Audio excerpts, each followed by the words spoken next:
300 कोटी 350 कोटी पडायला वाया कुठे मिळते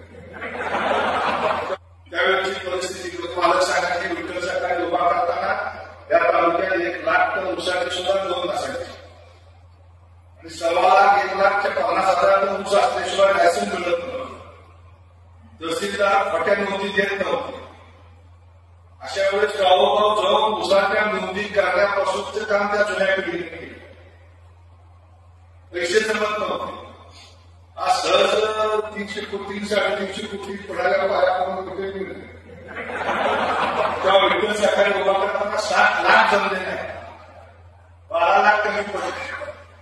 पालकांनी भाऊनी मुंबईला जाऊन सावकाराकडनं आणून जमीन गाठ टाकून ती आपण पूर्ण केला आणि त्या जिल्हा बँकेची 60 लाखाचं सर्टिफिकेट घेतली.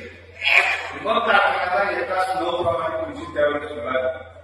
इतिहास पालकांनी मला